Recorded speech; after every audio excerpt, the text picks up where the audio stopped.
Olá, bom dia e bem-vindos à nossa meditação sobre a graça. Hoje é o dia 13 de março.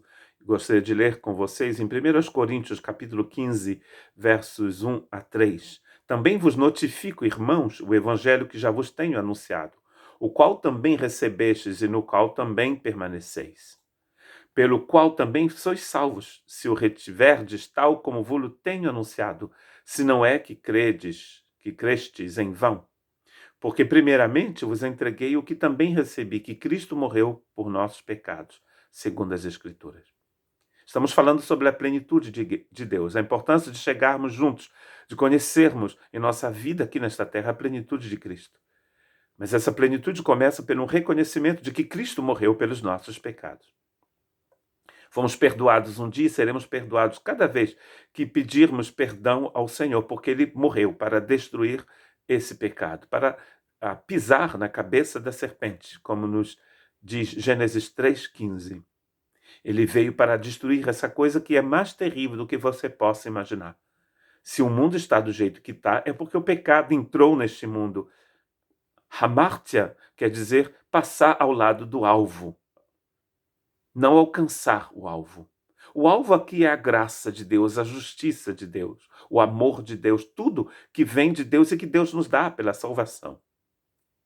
Ele fala, eu falei para vocês, eu anunciei para vocês esse evangelho. A carta de Paulo aos Coríntios, a primeira carta, ela foi escrita para responder uma série de perguntas desses irmãos dessa grande igreja, nesta grande cidade de Coríntios. E entre essas dúvidas que eles tinham está essa da ressurreição. Será que um dia vamos ressuscitar? As pessoas vão permanecer na morte, o corpo vai ressuscitar? E ele está dizendo, eu já vos anunciei a verdade. Mas vocês precisam reter essa verdade. E se vocês não o fizerem, vocês vão crer em vão.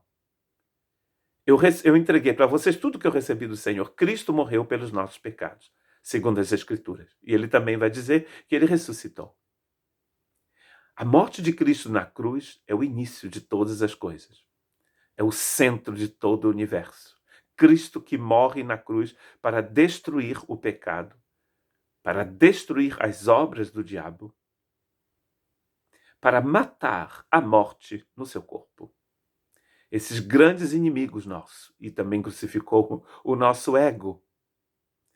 Tudo o que pode te fazer mal foi crucificado com Cristo. O que você deve fazer? E o que você já fez, que você precisa entender a importância daquilo que você já fez. 2 Pedro, capítulo 3, verso 9. O Senhor não retarda a sua promessa, ainda que alguns a tenham por tardia, mas é longânimo para convosco, não querendo que alguns se percam, senão que todos venham a arrepender-se. O desejo de Deus é que todas as pessoas se arrependam.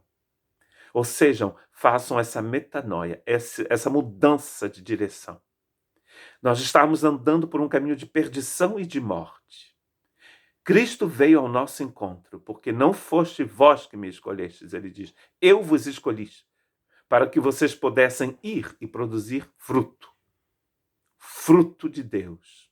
Fruto de vida eterna. Então estávamos nesse caminho, ele veio ao nosso encontro, o evangelho nos foi proclamado, ele diz, filho, eu já venci a morte, eu já destruí o pecado que reina na sua vida. Então a gente se arrepende.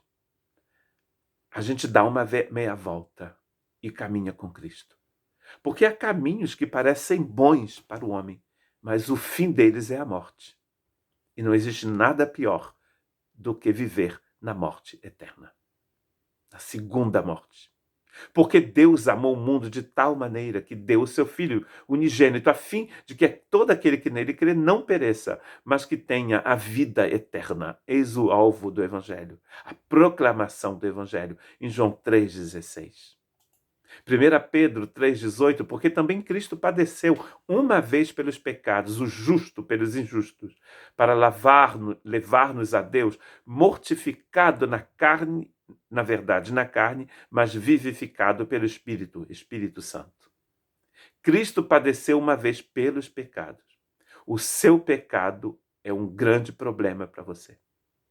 Se você não se livrar, não deixar Cristo tirar esse pecado, porque eis o Cordeiro de Deus que tira o pecado do mundo. Esse pecado só te leva à morte.